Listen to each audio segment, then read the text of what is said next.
Today we're going to be talking about what can we do to make sure that we're doing our part to get the America that we all can share, America where we can all get the benefits of this society and there is no one marginalized. Stay tuned.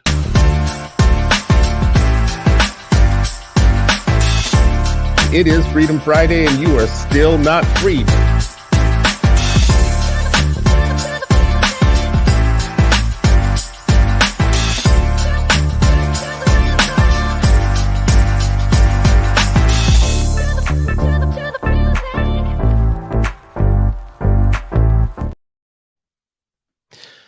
Well, welcome, friends and family. It's Freedom Friday again, and you are still not free, but hopefully you will be freer after an hour with Sharif El-Mekki and me, and today a very special guest that we're going to bring on in a second, a revered, very amazing guest. I always try to oversell things in the beginning just so that it gets you engaged in the conversation.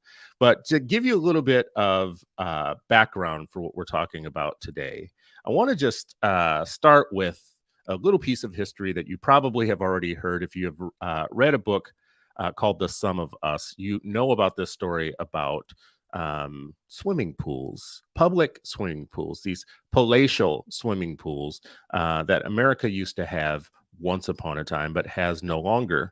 And it's an important story. If you travel back to the 1950s, you will see that there was this cultural site. There was an abundance of luxurious resort-style swimming pools with an estimated spread of about 2,000 across cities nationwide.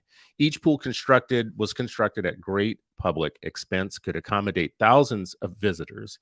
However, these proud symbols of America's communal spirit surprisingly vanished from the scene within 2 decades of their construction, and you might know why. The reason was because there was something other happening in the world, and it was other than recreational preferences or financial changes. It was due to something more sinister. Cities and their leadership across the country, across the United States, chose to empty the pools because they wanted to avoid desegregation, which was running across the country. That tells you the extent to which leaders and people and bigots and zealots will go to have their way. They'd rather drain the pools that were good for everybody rather than have to share the pools with everybody. And the reason for that is it perplexes me. I don't really understand it, but it is a form of politics that carries on today, the drain the pool politics. The idea that politics are a zero-sum game, and if I don't get what I want, you shouldn't get what you want, and there's not enough to go around, and there should be scarcity.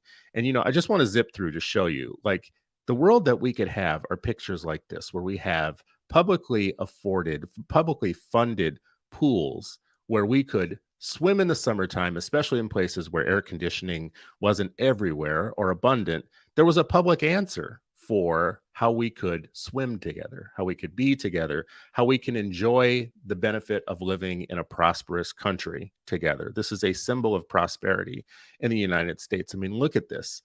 The idea that someone would rather not have access to this because they want to prevent somebody else from having what they have is, I think, in every way, it's an example of what we're experiencing today in terms of our politics. I don't want you to read a book, so I want to pull the book out of the library for everybody. I don't like the types of schools that you like, so I want to prevent you from having access to the type of schools. I want to prevent everybody from having the types of schools that I don't want. It's this zero-sum, immature, socially stunted, antisocial spirit that lives on throughout all of our time. And I think it's time for us to talk about what could we do to be part of the solution rather than part of the problem. And that's where we bring in our good friend of the show, Dr. Heather Harding, Executive Director of the Campaign of Our Shared Future. She's responsible for the overall health, sustainability, and success of the Campaign for Our Shared Futures work. It's big work, it's timely work, it's national, and it's the solution part I just told you all of the problem. We have zero-sum politics. We have people that are trying to stop us from reading what we want to read or having schools that we want to have. More than anything, they're trying to stop us from swimming together. And Heather, welcome to the show. The reason that I want you on is because you're much more positive and hopeful and solution oriented than I am by far, because I love the problem. I don't care what anybody says. I embrace the problem. I live in the problem. I hug the problem every morning. Like, good morning, problem. How you doing? Let's go for a walk, problem. Let's go for a walk, problem. It's time to walk the problem. Where are you going? I'm going to walk the problem. But Heather, you, I think, spent time thinking about like, okay, yeah, that's good, but what's the next step? How can we get people swimming together? And that's the part I want to talk to you about today, because I'm the most cynical about the part that we can get people to see their shared humanity in solving these problems and get out of the zero-sum politics. So welcome. Thank you. Thanks for having me. I'm so excited to be here. Great to see Like you. a dream. What are you learning from this work? Like, you've had, first of all, tell us how long you've been at it, and then what are you learning? So I joined the campaign as the executive director in July of 2022. And so I'm coming up on a year anniversary. I've had a long career in K-12 education, and I was working in philanthropy prior to this. And it became clear 18 months ago, almost 2 years ago, that politics and an extreme political agenda or attack was landing on the schoolhouse doors. So I left my cushy job in philanthropy, if you can call it that, to come and really work on the politics of this, and to provide educators with support on how to manage what really is not like, this is about politics. This is not about teaching and learning. And I think that's the important first thing. Just like the eradication of swimming pools was about a political ideology, that we can't live together, that we can't have an integrated and multiracial democracy. That's what we're facing now in K-12. And what we've learned, there are a couple of like important things that I do want to share off the top, which is that the legislation that is moving, and in some ways the narrative that took hold of our public discourse, was really only representing a minority voice. So this is an extreme focus. This is a minority effort that is well-funded and well-orchestrated. But if you poll parents, Americans across the country, most of us want schools, public schools, that are inclusive, that teach a full and accurate warts and all history of the country, that address issues of race, gender, in age-appropriate ways, and we don't want legislation that punishes educators for just doing their job. So when we see that, we have to ask ourselves a question about whether it's just political theater, and what's really happening. Are these real parents, etc.? But, the other thing is, it happens so quickly, and that's why I think we need to worry about it being orchestrated. It happened so quickly that those of us watching became worried about standing up or being the lone voice. And so our campaign works across policy, communications, and organizing as a way of helping the majority link arms and talk about what they want from their schools collectively. I mean, you all have seen this stuff on the news. Like, nobody wants to go into a school board meeting where people are yelling, being physically threatened, and say, no, I actually don't want that. You need to go with other people. And so we need to find each other. And we're out there. We are the majority. But then also, I think it's important for educators to speak plainly about the work that they want to do. And I think we're kind of a jargon-heavy sector, and our campaign wants to help people do that. Talk about it crisply, plainly is how we talk about it. Do you still have the hope that what you consider to be the moral majority, the folks that don't want this divisiveness, that they really that first of all that's true, because America has seen some really bad things happen while that moral majority was sitting on the sidelines. It's true. It's time for us to learn our lessons, right? Like I'm an optimist, and I've spent. I mean, I'm old now. We're all old now. But, don't say we. God damn it. Okay, me. I'll claim my spot. No, I'm old. With the elders. I want to be with the elders, right? Like, but we have to learn our lessons. One of the examples around so book banning is un-American and it's unpopular. And we've learned that now over the last few months. And people are still shocked to learn that in their own backyards, there are people challenging and banning books, ridiculousness. You know, and so, but there was a New York Times story a few months ago about publishers being worried about this legislation and rewriting some of their content. And in the case in the New York Times article, the textbook had rewritten the Rosa Parks story without any reference to race. Yeah. And I was like, what sense does that make? One, every American, especially at this point in our history, should be proud of Rosa Parks. This is not racially exclusive. This is a triumph. This is a great victory of the civil rights era. And so why we would want to tell the Rosa Parks story without race doesn't make any sense. And I think if you ask, you know, common man on the street, is there something wrong with telling that story? I think they're going to say, no, of course. It's a example of our victory as a country. So when we see these kinds of efforts to restrict access to content, to not tell the truth, we ought to be concerned. And our campaign is concerned with making that easy for folks in the era of great polarization and high conflict. Sharif, as the resident Panther on the show, how do you feel about the optimism around the people are generally good and they want good things, and the majority is good and the majority wants good things. They're just not being heard enough, or they're not being organized enough. Yeah. I mean, you know what? I share in a lot of the optimism. But I will put most people kind of like in the middle. Like they want to do good, but like as Heather said, like they need help. They need more like, direction. I think the majority of folks, there's some folks who are going to like, be rabble-roused. They're going to push forward. They're going to organize and tell people like, hey, here's the alarm bell. But I think some of this, we get flat-footed. I think some of this, because when it's the minority, we're flat-footed. We're like, that's just a fringe group. They're not that important. They're just in that state. And look, we had in Philadelphia, we had teachers for Trump, 8 years ago. And I'm just like, listen, these alarm bells, pay attention. Where there's smoke, there's fire. And so I do believe, I'll always prefer to bet on humanity.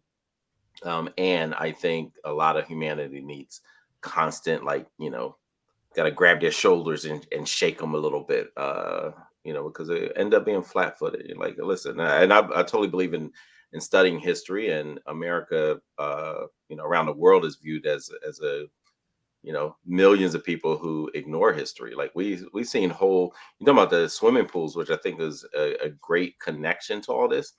We had whole districts close all their schools because a single Black kid might go to that school.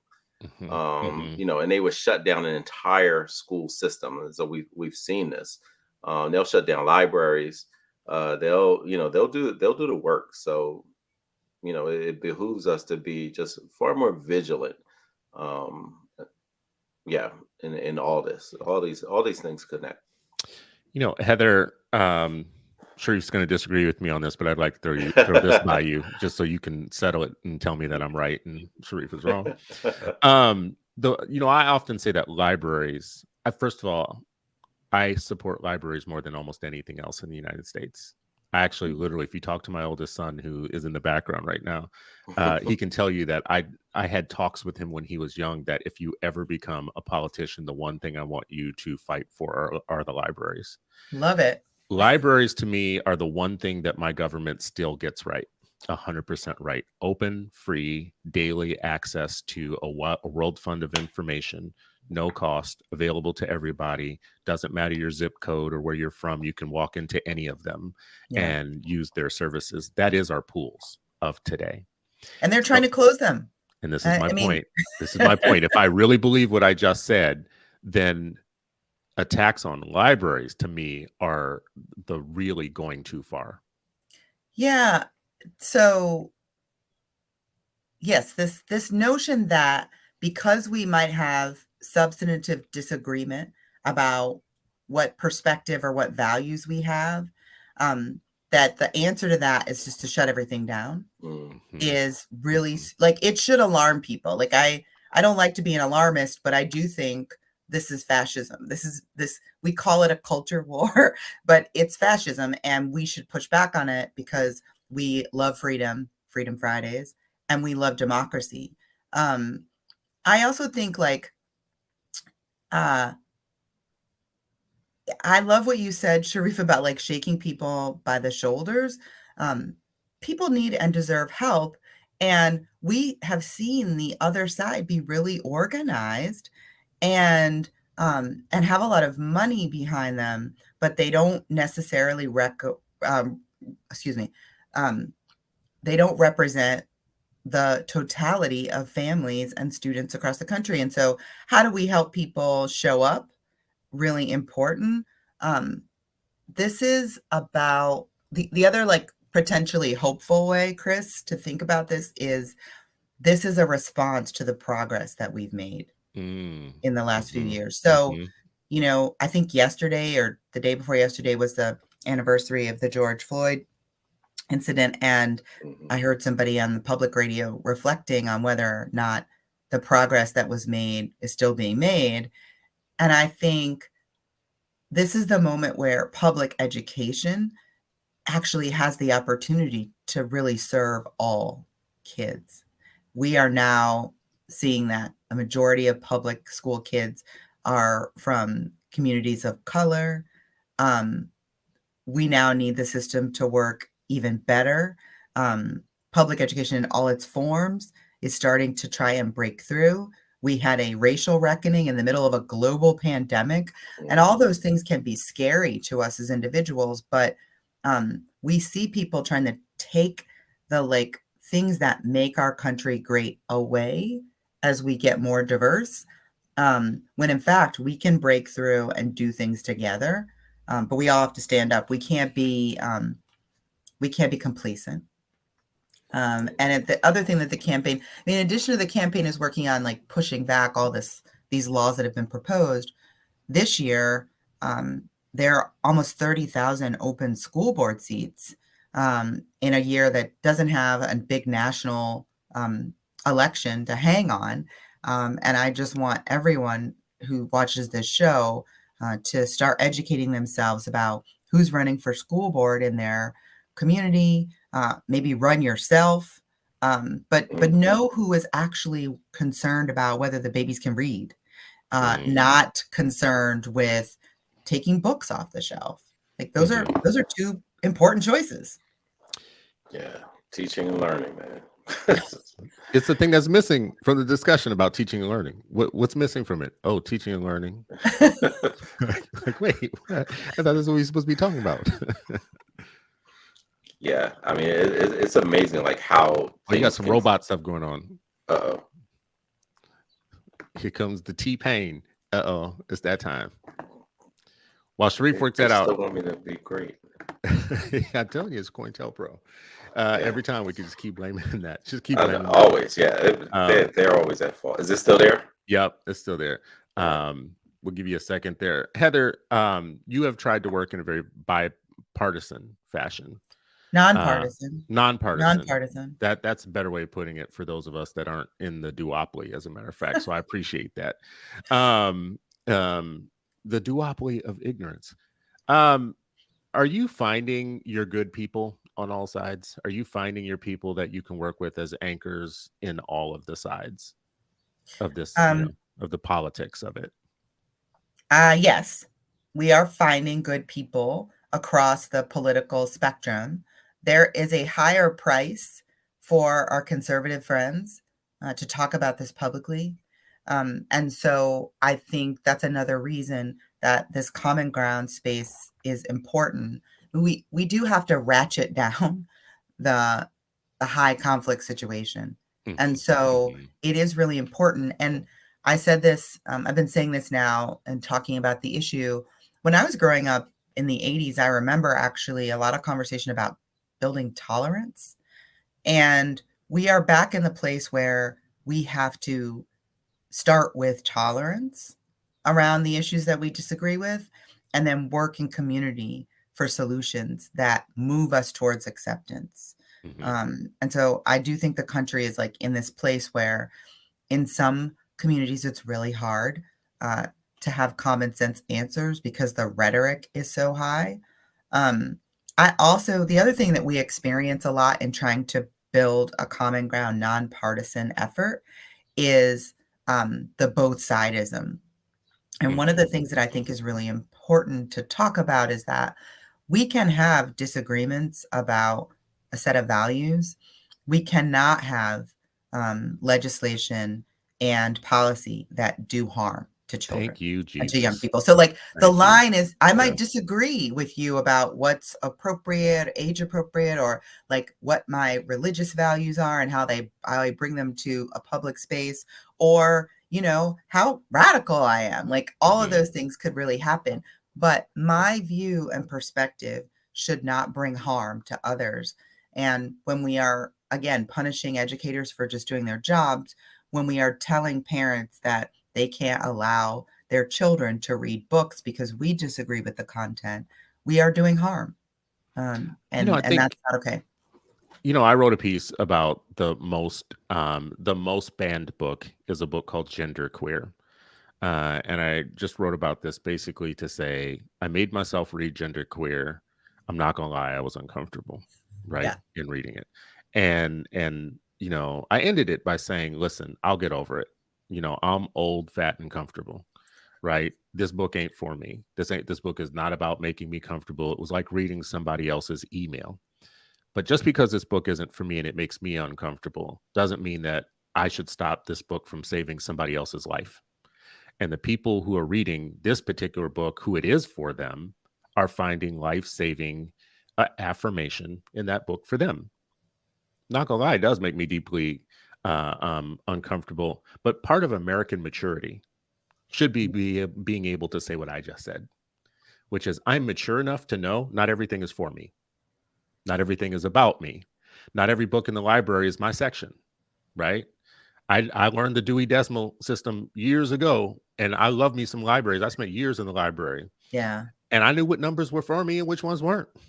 There were just whole sections of that place that were not for me. I mean, there was this one section called math, and I was like, I don't know what's going on over there, but I ain't messing with that.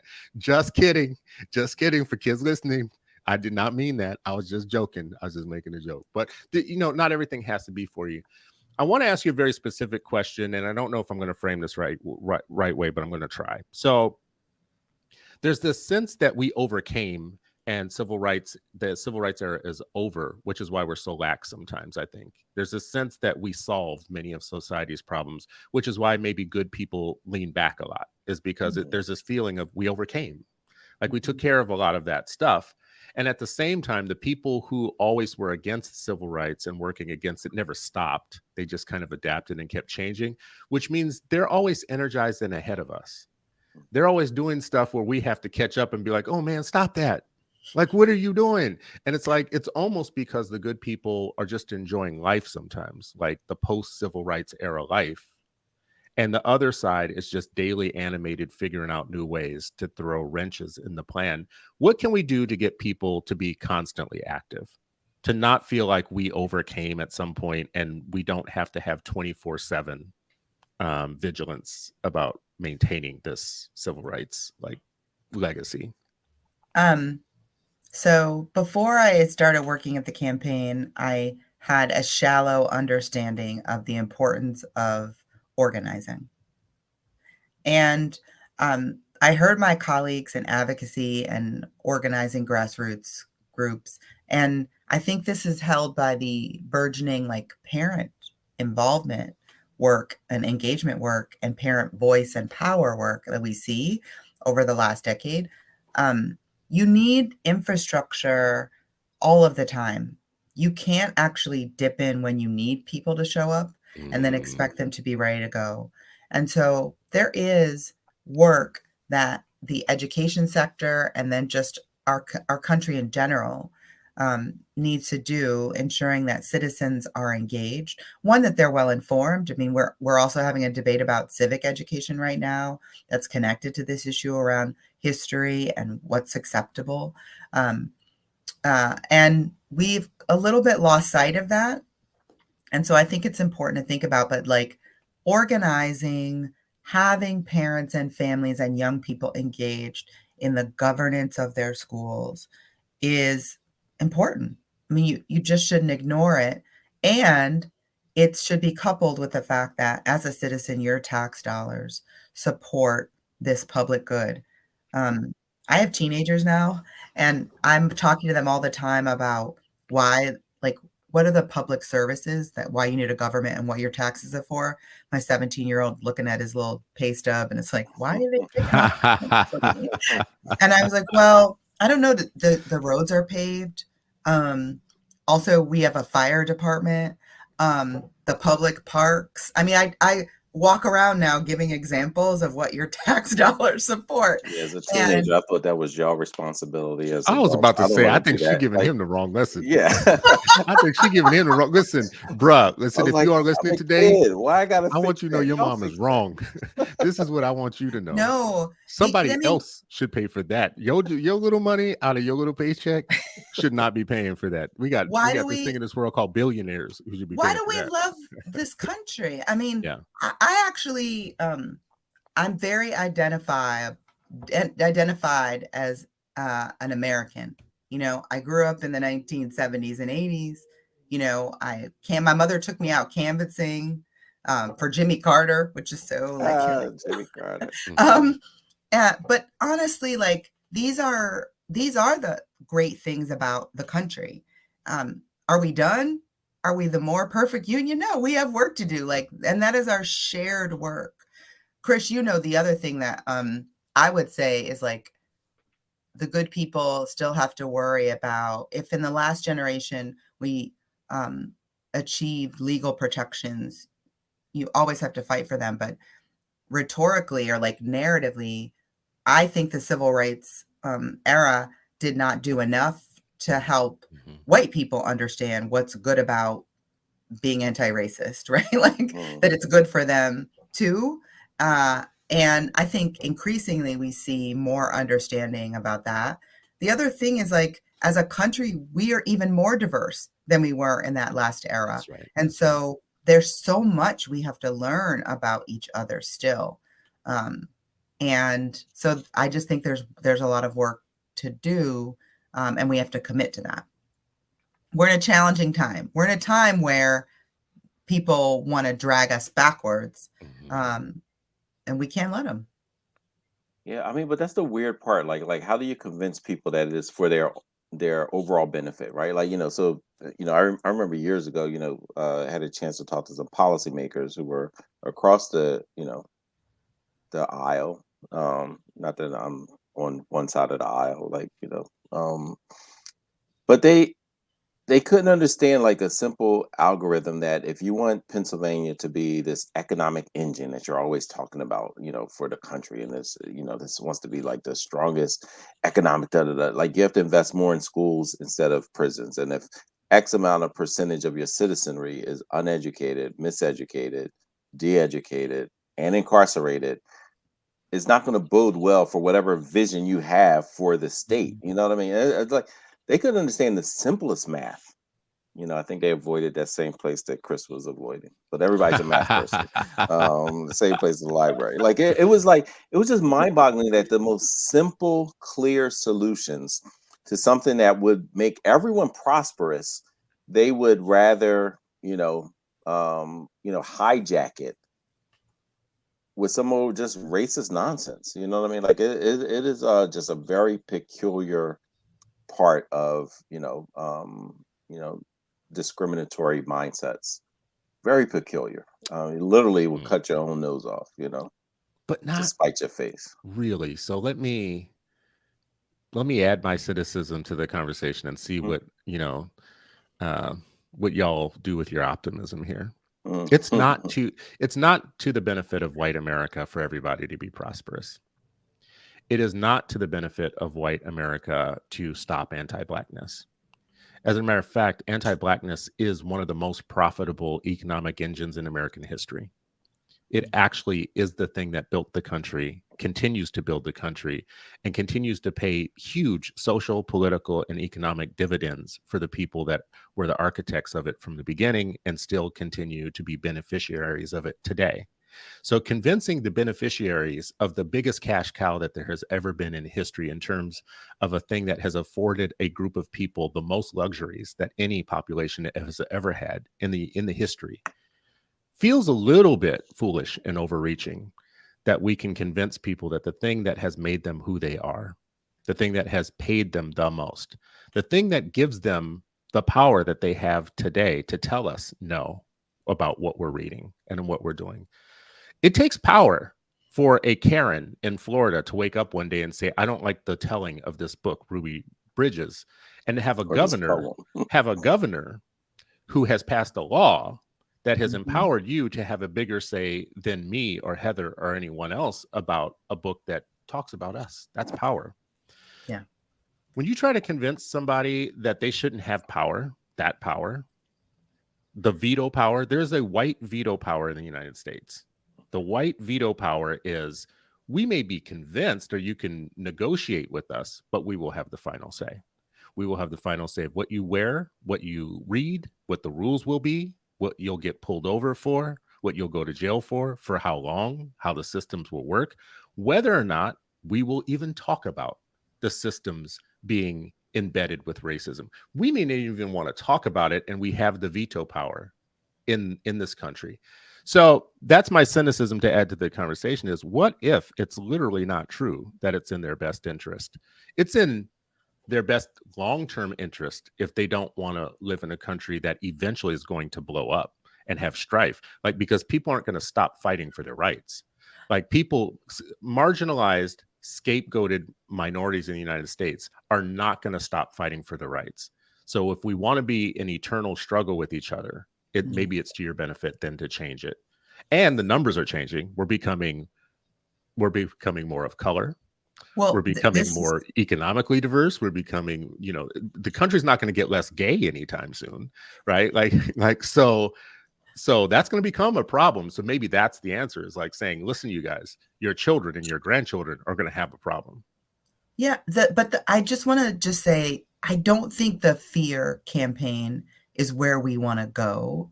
So I think people are acting out of fear, either fear of retribution or fear of the unknown. And so I do want to revive Sharif's framing around, there are people who believe that helping others is a detriment. This is the zero sum. This is Heather McGhee's book.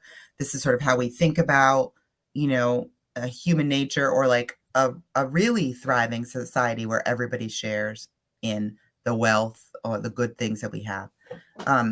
And if you can harness a fear around racial identity, there's a whole American history that has been a winner. And I think we see some of that revived now. But the majority of us in this country also have an experience that gives us access to a minority view. So we're not single human beings in that we have one single identity. We have multiple. I'm an African American woman. I am a mother. I am a scholar. I feel like I'm an educator. I love karaoke. There are lots of vectors that we understand ourselves. So that there's a majority there that should be building power towards acceptance and equality. And I think as human beings, I just believe that we have to appeal to that side. The fear-mongering right now has swept a lot of people into the extremist view. And if you think about what happened in the last 3 or 4 years coming out of the global pandemic and the masking conflict. That's why it's easy for folks to fall prey to this belief that educators are indoctrinators and they're out to turn your children against you.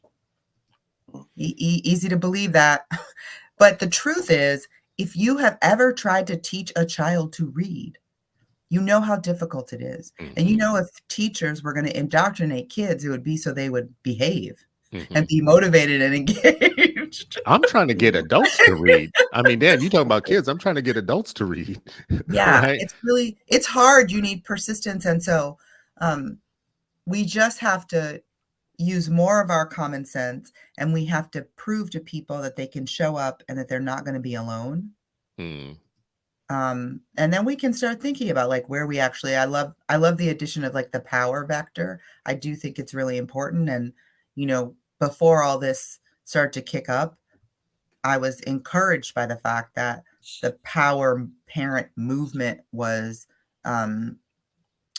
being more inclusive, and parents of color in particular were really activated. I don't want that parents' rights umbrella to then suck away all of the like beautiful diversity and the ways that we need to work for parents and educators to work together. And that's what this is seeking to do. Sharif, I got a question for you. Comes from online, someone who I put the question out in regards to this show. Is it still possible for us to have politics that work for all of us? And Professor Daniel Katz responded, when did we? I keep coming back to the observation that the New Deal coalition fell apart when they were told they had to share the post-war prosperity with Black people. This is from Professor Daniel Katz.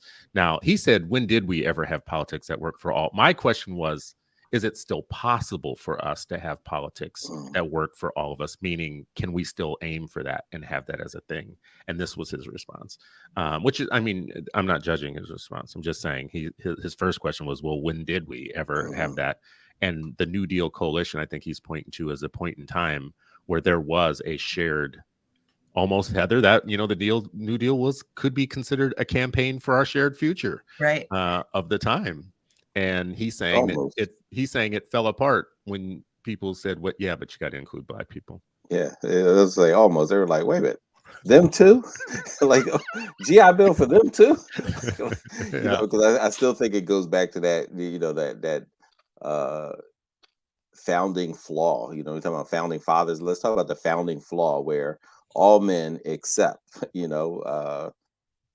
You know, and I think that strain, continued, and it continues to this day. I mean, and I do think that we should still have some kind of vision, collective vision, a democracy that could work, where you can have different groups, you can have minorities who are not minoritized through policies.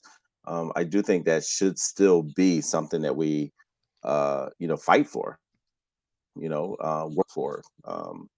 You know, and it's not going to be easy because there's going to be continuous when Heather talked about the fear-mongering, I couldn't help but to think about, when I watched one of those Pixar joints back in the day with my kids, the Monsters Inc., right? They thought they were prosperous by getting kids to scream, right? But they realized when they got kids to laugh, they were getting more energy, right? And I think it's something very similar. Like, yes, it would seem like there's more power to be had, but that's because they're still excluding so many. If you actually opened it up and really included people, I think the sky's the limit. So many problems that we actually have, it's like, the idea of like the finite amount of money that America has. Just suppose the past 100 years, we weren't involved with 100 different wars. Would our railway systems be different? Would our infrastructure be different? Ooh. Would our schools be different? Right? Like, you know what I mean? So like sometimes like, oh no, we have to do this, we have to do that. Like just suppose like we diverted funding, resources, energy, vitriol, and actually solve like, complex, entrenched, problems. And I think, people are too, like when you're grasping on, this this idea of like, my power, that's really imaginary. You know what I mean? Like, it's, yes, you're using it, but it's not like ultimately what's going to make us all prosperous. And even that angry Karen who's going at the school board, she's going to remain that bitter type of person. And it's always going to like that. She's actually not going to prosper in the way that she thinks she is. And I believe, like, yes, not using fear, but her kids and grandkids are going to be part of the folks eventually who say, like, wait a minute, this is nonsense. This is nonsense. For both of you, Heather and Sharif, I would ask you the question. It feels like some of this that we're talking about is downstream from a bigger problem, which is that we are in the country, we are largely based on competition, right? The function of our economy and the way that we live life and the way that our politics works, it is not a communitarian, communal, shared, to use the word of your campaign, Heather, it's not a shared understanding of the world. It's a competitive one, which probably, like, listen, we compete for jobs, we compete for grades, we compete for seats in magnet schools, we compete for college admittance, we compete, it's competition. The road to having a good life in the United States is paved greatly by competition, not by communal spirit or interdependence. And it's a very Western way of seeing the world. First of all, is that true? Like, is what I'm saying right now, is that true? Or is that just too abstract? Or is that just, we can still be competitive with each other in the mainstreams of how we get our lives, but we can be communitarian in some other way? Or do we need to start actually preaching a ministry to people of it is destructive to have everything based on competition, and started challenging some of the systems to not be about competing? Look at that silence.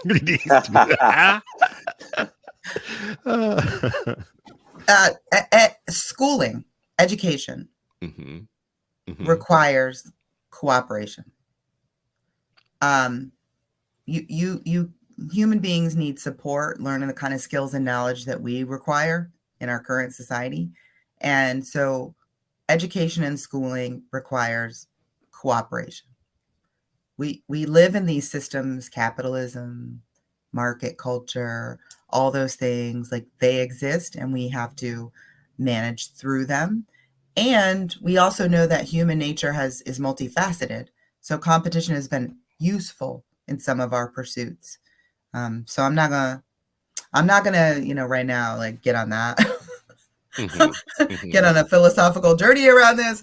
But I do think in hard times, when the society is challenged, and we are currently challenged around our societal values, we have to come together to solve problems, because our collective resources are what's going to see us through. So that seems really important. I think for education, I have now come to believe, and I'll say this publicly, you can change your mind about stuff. And I think that some of our swing in education towards competition or competitive market values did not serve all components of like the public school population well. And so what do we do about that? Like, do we throw the baby out with the bathwater, or do we really think about what it's going to take to improve public education? One, we're in the middle of an amazing technology revolution. Two, we're in the middle of another amazing, demographic shift. And we need to like rise to that occasion, not be infighting or trying to tear things apart, which, I will say, I think that this attack on public education is really intended to pull away some foundation of the democracy for people being able to work together. It's just not about helping the babies learn. And so we should be mindful of letting it go on. This is not to be ignored. We have to push back. Is it maybe that competition is the wrong national value, though? Opportunity is the better value. So opportunity, I would make the argument that opportunity is what made America great. Actually, not competition. I think competition may have been a factor in some cases, But the opportunity to learn, the opportunity to work, the opportunity to live is what set people free from all over the world in this country. They came here, they had the opportunity to do all the things I just said: learn, work, live, kind of, prosper. And the prosperity was based on the opportunity, not the fact that we were all competing against each other. Right. And I I would think agree with now that. in education, that's probably the right value right now, is the opportunity to learn is the big thing, not the restriction to learn. Like, I mean, these laws that are like restricting what you can learn and how you can learn it and where you can learn it and who you can learn it from, while people are talking about freedom and choice and education choice, blah, blah, blah. Really? The irony of saying we're for freedom, educational freedom and educational choice, but you can't learn that. Is to me not the opportunity to learn that we want. So maybe less competition talk and more talk about how can everybody have an opportunity to learn. I want even the people that hate me, I want their kids to have an opportunity to learn. The people who don't like me because of my race, my background, the composition of what my family looks like or whatnot, God bless them. I believe in a mighty God who will take care of them. I just want to make sure that their kids have a great opportunity to have a world fund of information and learn so that they can be better citizens in the future, right? Shouldn't we all want that? I think we do. And that is exactly why it's important to have a common ground effort. I think we actually do. You have to remind people that that's what they believe.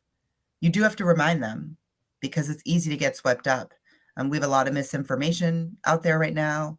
But I think they do. I mean, we talk about every family, every parent has a dream for their child. I mean, you guys talk about the dreams for your children all the time and the ways that you tried to support them to meet that dream. Every parent, every family has that for their child. The school's job is to give them the tools to reach that and maximize that dream. You cannot do that if you are not in partnership with those schools.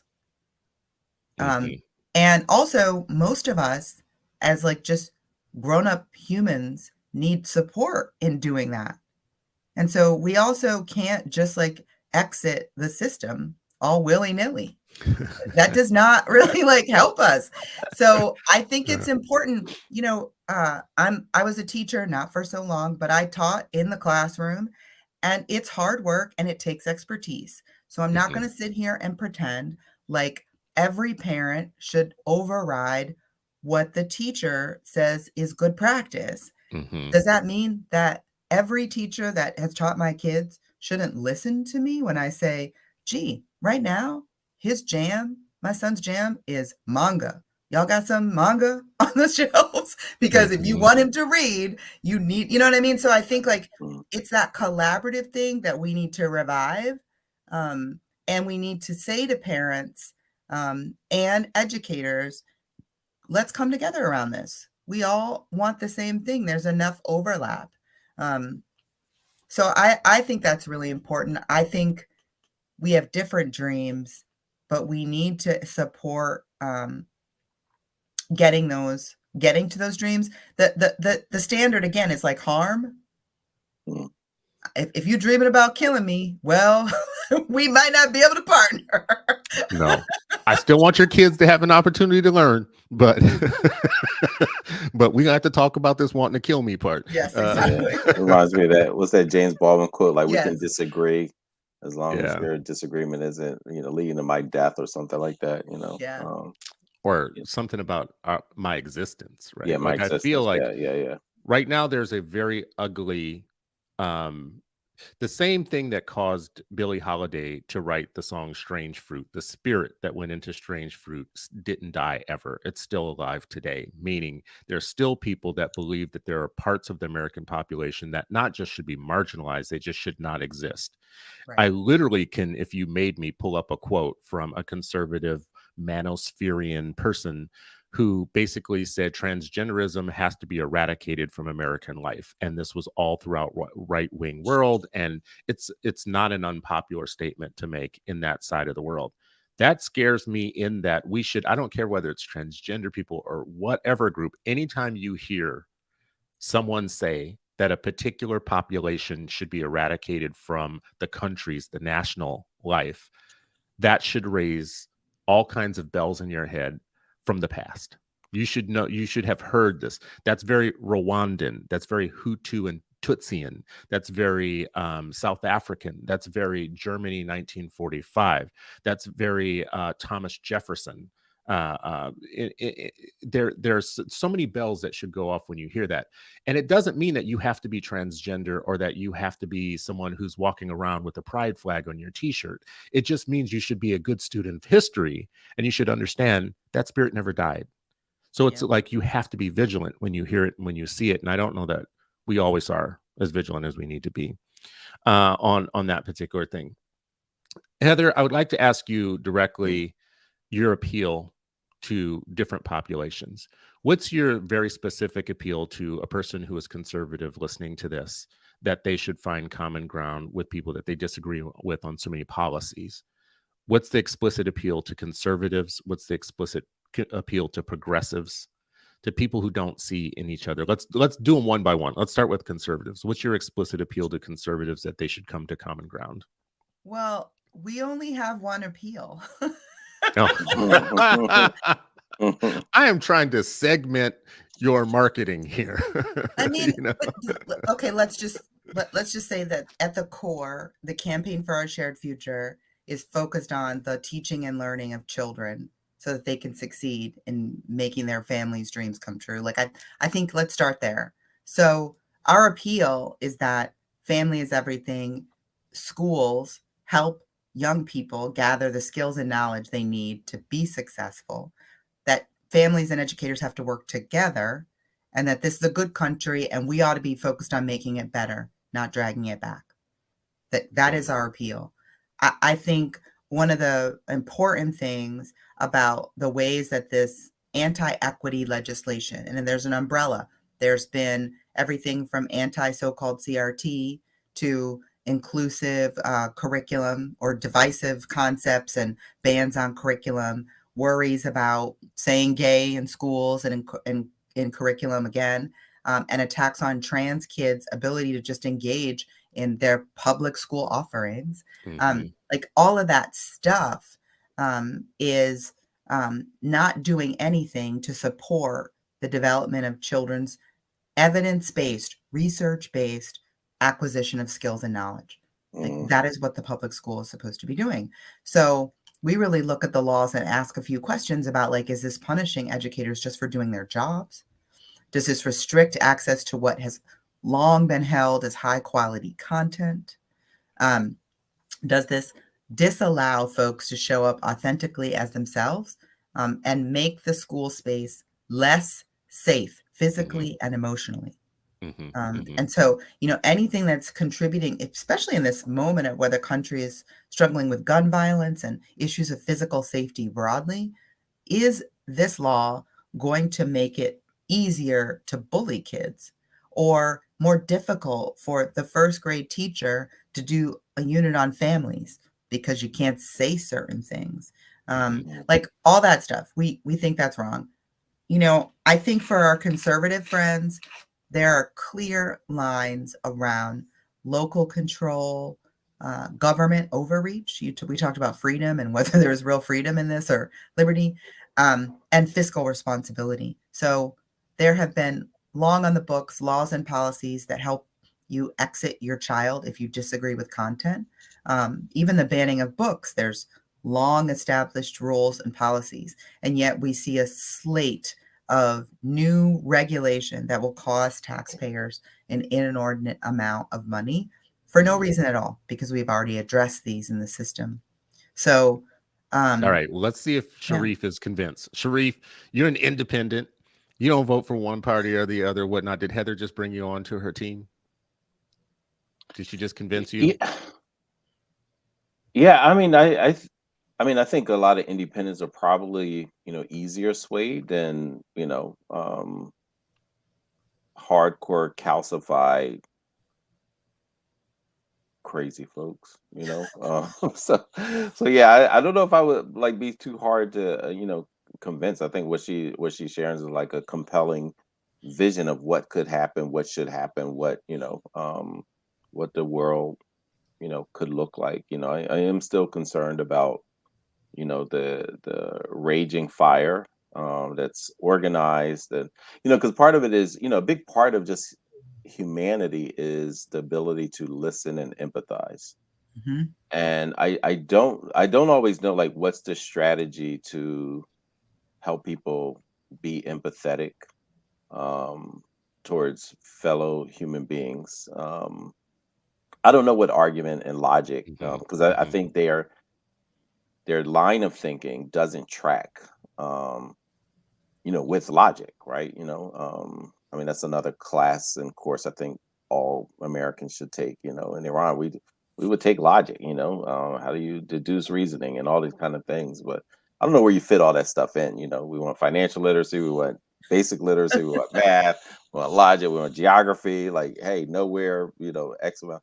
So I don't know how we fit that in, particularly for people who are just so deeply have just these mindsets ingrained in their heads. But I do think what Dr. Harding's, like her vision can help, like, steer clear the rip current. How they say, like, the waves look one thing, but that rip current, that undercurrent is like can even take the Hmm. strongest swimmers out. Like, that's the danger part. I think the rip current in this country is again, back to being vigilant and not being comfortable, like, oh, we're post this, we're post racial, we're post this, we're like all of those things. I think is impedes the promise. America loves making promises Hmm. about, just things. We saw it in 2020, right? We saw it before that, we saw it at the end of the 60s, we saw a New Deal. Like that, they love promises. Hmm. um Actually delivering on those things, not so much. We don't love those. We hate that. We love making a promise and we hate delivering on them. So I think it's that rip current, man, is powerful. Um, that was very profound, first of all. And, Dr. King standing up before 250,000 people basically said that America has made a promise that it hasn't kept. It has Mm. issued a check that it has not, like, cashed, that we can't cash, right? And Mm. we've tried to cash it and it has come back in insufficient funds. And H. Brown Yeah, they'll basically kill you said, showing up with that check. right, They'll really show kill you. what check? No, I ain't got no check. Mhm. They're like, you And trying to rob me. you trying to, you're You're like, trying to rob me. and I think there's a great, deal of marketing in America to try and get us to focus on the promise, but not focus on the delivery, Mhm. not focus on the product. And we are not here for the promise. We are here for our actual freedom, our actual ability to live in peace with justice and equality in the country that has always been promised and has been part of the marketing. But the reason that I believe that Black people are so feared and hated in the United States is because we are the truth provers. We are the ones who prove the truth of America. And by that, I mean, like, you could have always been talking about the inherent rights of everybody, endowed by your maker and your creator and all that stuff. But then everybody could point to this one group and say, aha, but that's not true. And it's because of that aha that was possible with us that we have always been the most hated group, because we have always proven the truth about the United States.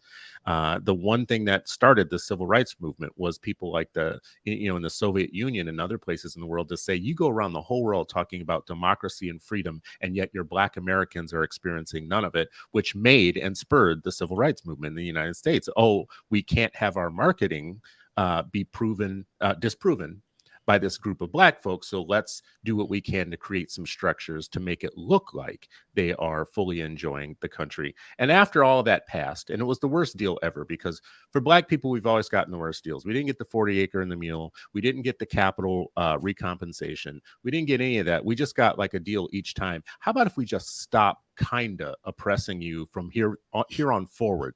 But we're not going to make up for any of the past, which means there will be no justice.